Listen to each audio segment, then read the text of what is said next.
हाथ में आरती का थाल लिए शीतल का घर प्रवेश करवा रही होती है। देखो बहू, हमारे घर की बहुएं घूंघट ही ओढ़ के रखती हैं और तुम्हें इस बात का ख्याल रखना है। और बाकी तुम्हें सब कुछ तुम्हारी जिठानी बता देगी। अंजलि बहू, सुबह शीतल बहू को सारी बातें समझा देना और इस घर के तौर तरीके भी तुमने ही सिखाने हैं इसको। उसके बाद सब अपने अपने कमरों में जाके सो जाते हैं।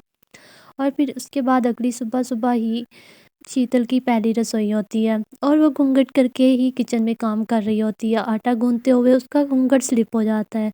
अरे दीदी, ये तो घूंघट संभल ही नहीं रहा मुझसे। ना जाने आप कैसे इतने अरसे से घूंघट में काम करती आई हैं। मुझसे तो बिल्कुल ही नहीं संभला जा रहा।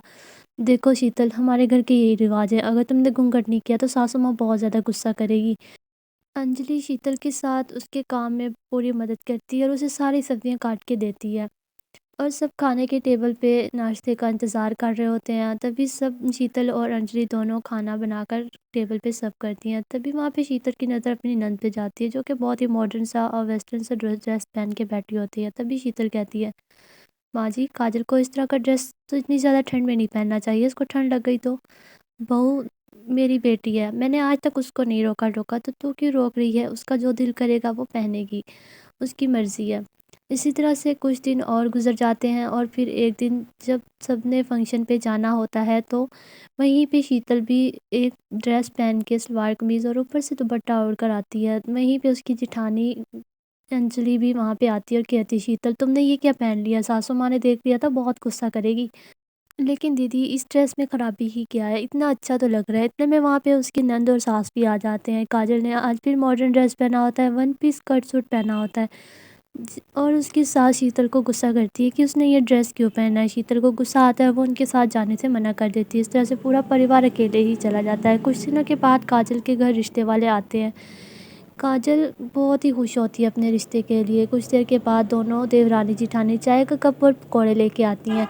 जैसे ही वो कप नीचे रखने लगती है तो उसका पलस रुक जाता है। ये देख के शांति को गुस्सा आ जाता है, वो अपनी दोनों बहुओं पर चिल्लाने लग जाती है, ये बहू, ये क्या तरीका है, मेहमानों के सामने तुम लोगों से एक घूंघट नहीं संभाला जा रहा, और तुम लोगों से घूंघट तो संभाला नहीं जा रहा, तो ससुराल क्या संभालोगी खाक। ये सारी बातें काजल की सास भी सुन रही होती है। तभी वो बोल पड़ती है और कहती है, अरे बहन जी, आपको अपनी बहुओं तो नज़र आ रही हैं, वो बेचारी अगर थोड़ा सा घूंघट सड़क गया है तो इसमें क्या है। अरे बहन जी, आप ही समझाओ इसको, हम तो समझा समझा के थक गए हैं। तो बहन जी, आपको अपनी बेटी पर भी गौर करना चाहिए कि वो किस तरह का ड्रेस पहन के बैठी है अपने ससुराल वालों के सामने। ये सुनकर काजल को बहुत ज़्यादा बुरा लगता है। और सबसे पहले तो आप अपनी बेटी को तौर तरीके सिखाइए। काजल, तुम्हें अपनी भाभीयों से कुछ सीखना चाहिए। उसके बाद वो रिश्ता पक्का करके वहाँ से चले जाते हैं। सब मेहमानों के जाने के बाद शांति को ही सब ब्लेम करते हैं कि ये सब कुछ शांति की वजह से ही हुआ है। शांति को बहुत बुरा लगता है, उसे अपनी गलती का एहसास होता है। तभी वो अपनी दोनों बहुओं से कहती है, देखो बहुओं, मेरी बेटी की शादी है, तुम लोगों को जो दिल करे वो पहनना, तुम लोग मेरी वजह से अपना मन ना मारना। खूब तैयार हो। उसके बाद वो तीनों नंद भाभी शॉपिंग के लिए जाती हैं और कुछ दिनों के बाद काजल की शादी आ जाती है। काजल बहुत बड़ा घूंघट ओढ़कर साड़ी पहन के नीचे आती है। तभी उसकी सास वहाँ पे आती है और काजल का घूंघट ऊपर उठाते हुए कहती है, अरे बहू, तुम्हें घूंघट करने की कोई ज़रूरत नहीं है और मैं बाकी सासों की तरह नहीं हूँ, मुझे माफ़ कर दो। ये सब कुछ मैंने तुम्हारी भाभीयों के लिए किया, मुझसे उनकी ऐसे बेरुखी देखी नहीं गई।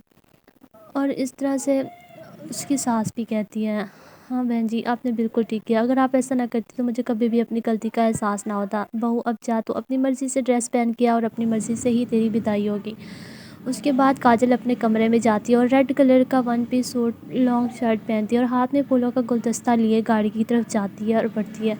उसके बाद काजल की अपनी मर्ज़ी से ही विदाई होती है, जिसकी वजह से वो बहुत खुश होती है। उसके बाद शीतल और अंजलि भी अपनी मर्ज़ी से पहनती थी, उसकी सास उनको कुछ भी नहीं कहती थी।